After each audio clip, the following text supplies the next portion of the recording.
Alright, so your Bible should be turned to 1 Kings chapter 18.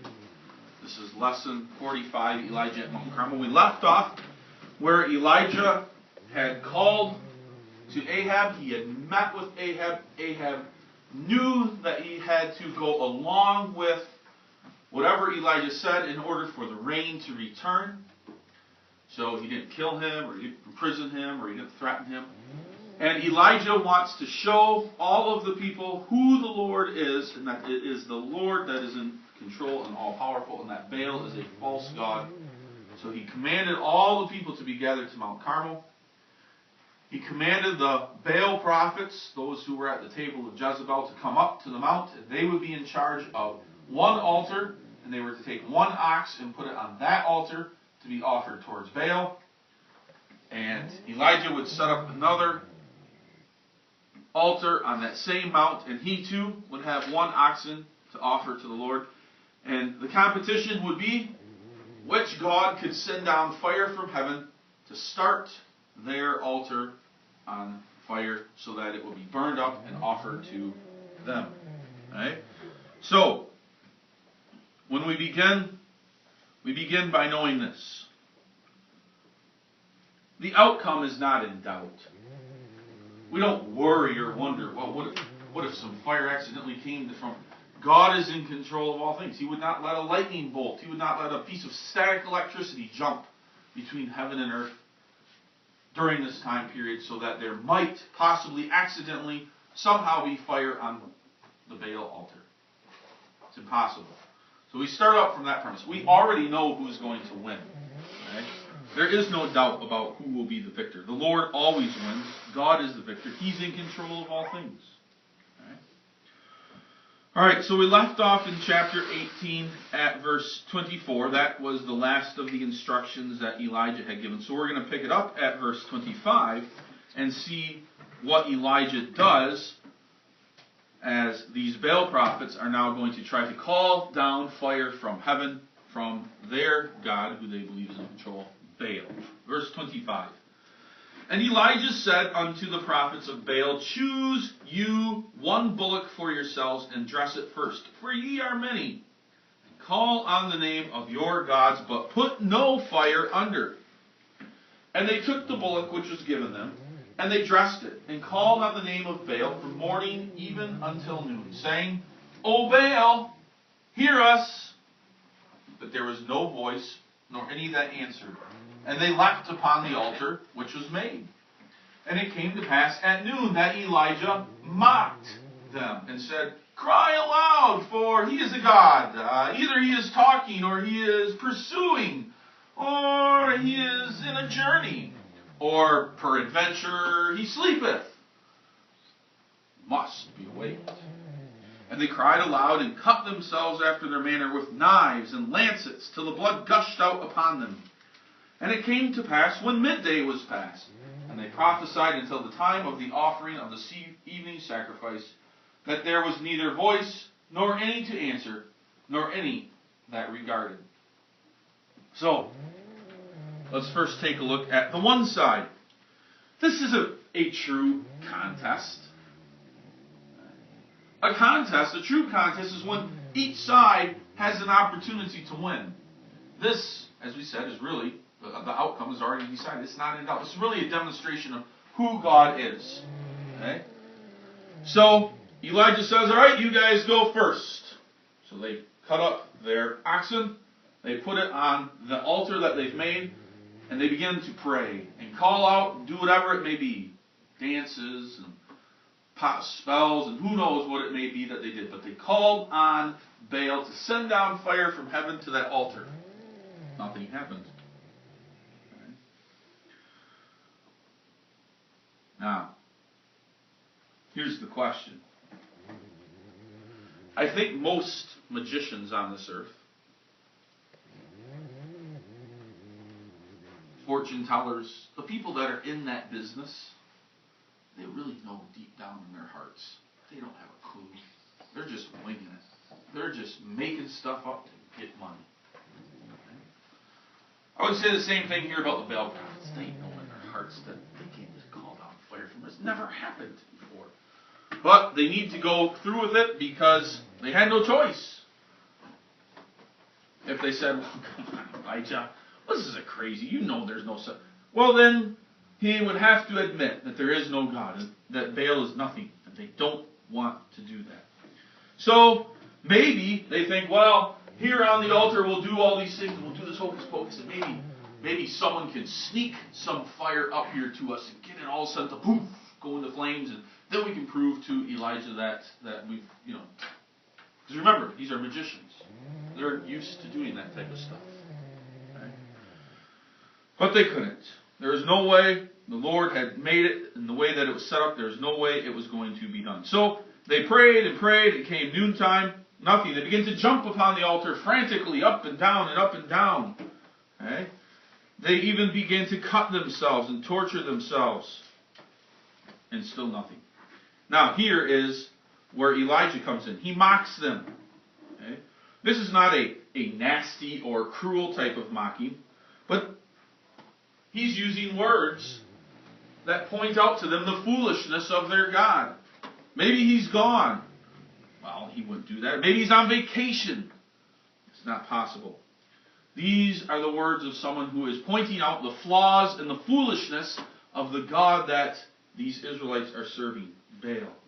He did it with a right and good heart, because he wanted the people to see who the true and real God was. So these prophets, they torture themselves until evening. They cannot call on their God. Nothing happens. Okay? So what is God's answer? What is the result? Well, let's go back to the Bible. Let's look at verse 30. Follow along there. And Elijah said unto all the people, Come near unto me. All the people came near unto him. And he repaired the altar of the Lord that was broken down. And Elijah took 12 stones, according to the number of the tribes of the sons of Jacob, unto whom the word of the Lord came, saying, Israel shall be thy name. And with the stones he built an altar in the name of the Lord. And he made a trench about the altar, as great as would contain 2 measures of seed. And he put wood in order, and cut the bullock in pieces, and laid him on the wood, and said, Fill 4 barrels with water, and pour it on the burnt sacrifice and on the wood. And he said, Do it a second time. And they did it a second time. And he said, Do it a third time. And they did it a third time. And the water ran round about the altar, and he filled the trench also with water. So let's just pause there and take a look at what Elijah's doing. He wants the people to come closer. Come closer. Come see. And then he takes a proper altar that had been broken down to the Lord, and he rebuilds it with how many stones? 12. Because there are 12 tribes. And he builds the stones and stacks them up. And then on top of that, he lays some wood planks. And then on top of that, he cuts up the oxen and lays it on top of those wooden planks. And then he digs a trench around the altar. The people were maybe wondering, why is this man digging a trench around the altar? They would soon find out. For the next thing that Elijah does is he calls for 4 barrels of water to be taken and poured on top of the altar so it would cover the oxen and the wood, and the rocks would become wet and moist. Very difficult to start a fire. Some of that water probably began to trickle down and began to fill into the moat, and they began to see why he had done that. But that wasn't enough. Elijah wanted to show it even more, so he called for 4 more buckets the second time, or barrels. Pour them again. And again, they get everything even more wet, and the moat fills up even more. And he calls for a third time for those barrels to be poured on top. So now there is no question in the people's mind. These rocks, this wood, this meat, it is saturated with water. There is no way that it should start on fire. And even there is a moat of water all around it. This is going to dispel any myth that might be in the people's mind. They go, well, Elijah did trickery. He probably had something hidden under there, or he did this or that. This is going to be all in the hands of God. So there's no question as to what is going on here. So we have a drenched altar. It will be, It will be an absolute wonder if this thing starts on fire.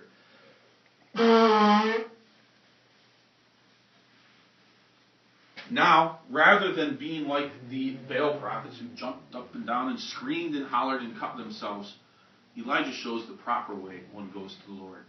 In quietness and in meekness and humility. So let's start there. We left off at verse 35, so let's begin at verse 36.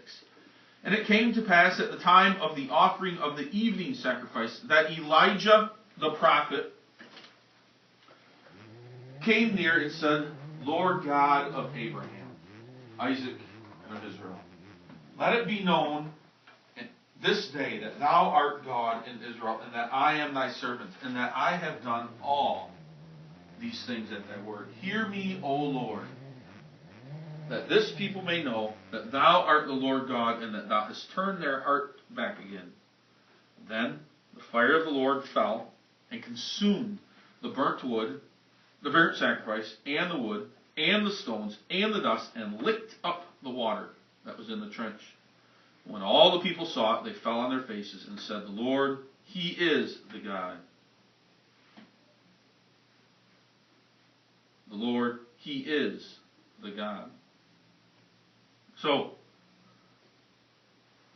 there can be no doubt after Elijah prays, fire comes down from heaven, and it doesn't just burn up the wood, it doesn't just burn up the meat, but it utterly destroys the rocks, the dust, and there's not a lick of water, not a single drop of water can be found in that trench. There is nothing there but a pile of dust and an empty, dried up trench.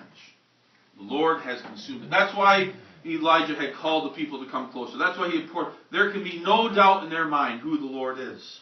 Okay? And then the people confess. They say, the Lord, He is God. The Lord, He is God. Now, there's a difference here, though. The unbelievers who are standing there, who say it, they're just saying it with their lips. They're only saying it to try to impress the others around them. Those who truly have the Lord in their hearts mean it from their heart. So that's the difference here. There are some who just outwardly say it just to please others around them, or because they know they should say it. And then there are those who are God's people who from the heart, probably with tears in their eyes, realizing their sins and the iniquities of not only them but of their whole nation, and they say, the Lord, He is God.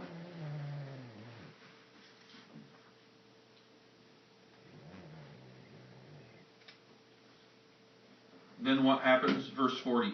And Elijah said unto them, Take the prophets of Baal, let not one of them escape. And they took them, and Elijah brought them down to the brook Kishon and slew them there. 450 Baal prophets were killed. Verse 41. And Elijah said unto Ahab, Get thee up, eat and drink, for there is a sound of abundance of rain. So here it comes. Finally, the drought will end. Verse 42, So Ahab went up to eat and to drink, and Elijah went up to the top of Carmel, and he cast himself down upon the earth, and he put his face between his knees. And he said to his servant, Go up now, look toward the sea. And he went up and looked, and he said, There is nothing. And he said, Go again 7 times. And it came to pass at the 7th time that he said, Behold, there arises a little cloud out of the sea, like a man's hand. And he said, Go up, say unto Ahab, Prepare thy chariot, get thee down, that the rain stop thee not. And it came to pass in the meanwhile that the heaven was black with clouds and wind, and there was a great rain. And Ahab rode and went to Jezreel. And the hand of the Lord was on Elijah, and he girded up his loins and ran before Ahab to the entrance of Jezreel. So we see a miracle here, a wonder. First of all, we see Elijah now not thinking, I'm done. But after all this has happened, after those 450 prophets, he bows down and prays to God. We don't know what he prayed for, but we can assume that Elijah prayed for the rain. He probably prayed for the salvation of the souls of his people in Israel. He probably prayed that the people of Israel would turn their hearts to him again, and that they would glorify and exalt his name. Probably prayed that the people would go and worship in the temple down in Jerusalem as they should. But anyways, at that time, he also sends a servant, Go to the edge of the cliff and look out over the sea and tell me if you see anything out there. The man comes back and says, no, I see nothing. And this happens 7 times. Now, why is that number significant? 7, of course, is the number of the covenant, the fellowship of God and man. So God here, again, is using this number because it's a picture of the friendship and fellowship. God was angry with people of Israel, and he had a drought. And now he is pleased by those who have confessed his name. And the Lord will once again send rain. Covenant strong again between God's people and God. On the 7th time, the servant returns and says, Elijah, there's a small cloud out there. And Elijah tells him, go tell Ahab. Tell Ahab to get in his chariot and hurry and return towards Jezreel, for a great storm comes. And even if the rain begins, don't stop, but get all the way back to the palace. So the servant does that. And Ahab takes off in his chariot, pulled by horses. Swift, fast horses to hurry back to the palace. Meanwhile, Elijah stays behind and continues to pray. And while that happens, the storm clouds begin to roll in, and the wind becomes to come, and there is a great rain. Ahab continued to ride. But what about Elijah? He's got nothing but his feet. Well, here we see the Lord did a miracle. He made it so that Elijah could run. We don't even know how that could happen. He ran swifter than the horses of that chariot over a great distance. And he made it all the way back to the palace at Jezreel before Ahab did. That was a miracle. A wonder about how he got there. Okay? But that's not the end. There's a little bit to be done. Let's go once again and see what Jezebel thinks about all this. Her 450 prophets who sat at her table are now all dead. It has been shown that the God that she worships, Baal, is worthless.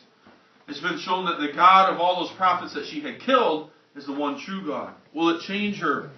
Will it change Ahab and tell her to quit her foolishness? Let's see, chapter 19, beginning at verse 1. And Ahab told Jezebel and all that Elijah had done, and withal how he had slain all the prophets with the sword. Then Jezebel sent a messenger unto Elijah, saying, So let the gods do to me, and more also, if I make not thy life as the life of one of them by tomorrow about this time. And when he saw that, he arose and went for his life, and came to Beersheba, which belongeth to Judah, and left his servant there. But he himself went a day's journey into the wilderness, and came and sat down under a juniper tree. And he requested for himself that he might die. This is Elijah. And said, It is enough now, O Lord, take away my life, for I am not better than my fathers.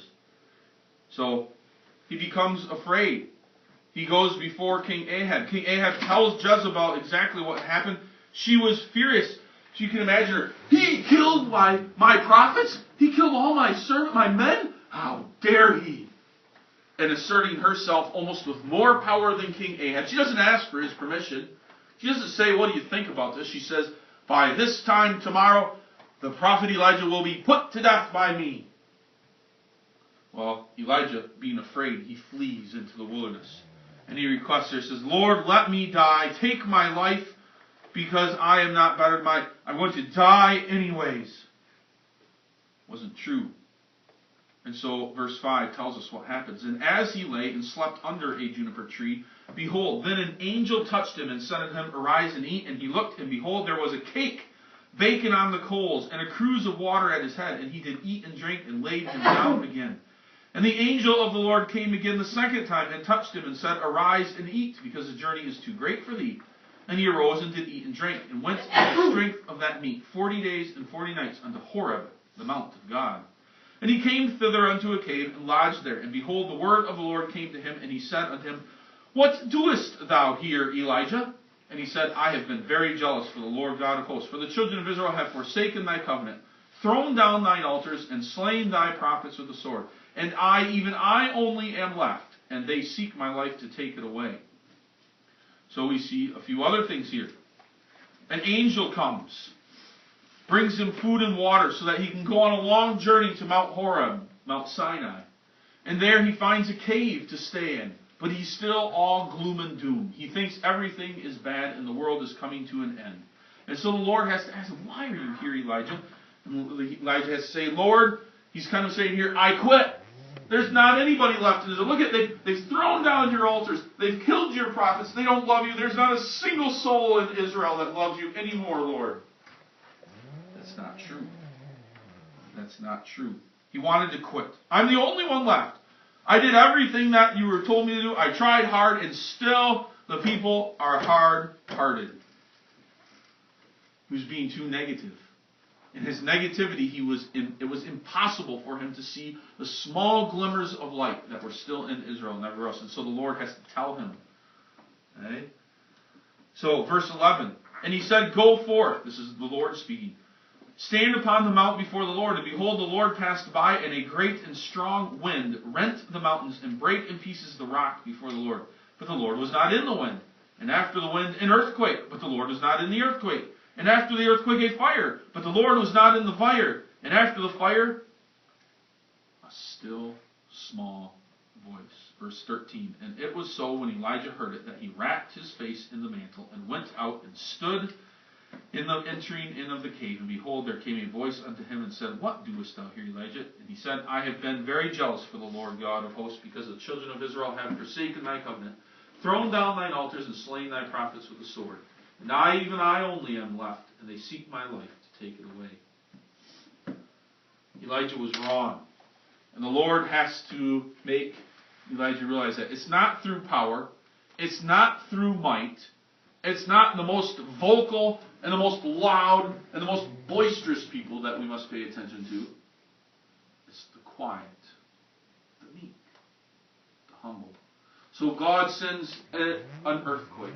He sends a windstorm. He sends fire. All these big, loud, massive, torturous things. And in them is not the Lord. Not a single word comes to Elijah from those things. And then, at the end, a small wind comes. A light breeze. And in that stillness, the Lord finally comes to Elijah here and speaks to him. He says, see, Elijah, it's not necessarily that it needs to be the big, the boisterous, the grand things that will bring people to God. It's the still, small voice, the work of my Spirit in their hearts. And that's how I save my people, through my Spirit, working quietly and humbly, silently in their hearts. Let me be in charge of the work, Elijah. You do what I ask you to do. I will be in charge of the results. And by the way, Elijah, there are some of God's people, and he will see that eventually, that there still are an elect number of people. We'll see that in our next lesson. How many are there? How many people are still in Israel that have not bowed the knee to Baal? But Elijah has to learn that. And so he's out here in the desert to learn through meekness and humility that the Lord is in control.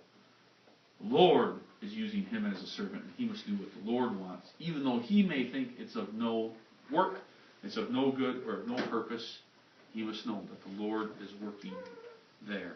He could not say, I resign. He could not say, I quit. And just like that, we can't do that either. We can't say, Lord, I don't feel like singing your praises. I don't feel like reading your word. I don't feel like doing any of these things. I quit. I'm not a Christian anymore. Don't understand it. Can't figure it out, so I just quit. That's the wrong and improper attitude to have. We ought to continue to pray to God to continue to guide us and strengthen us.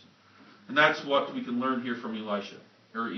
Not that we quit, but that no matter what, we always trust in the Lord. Know that his way is best.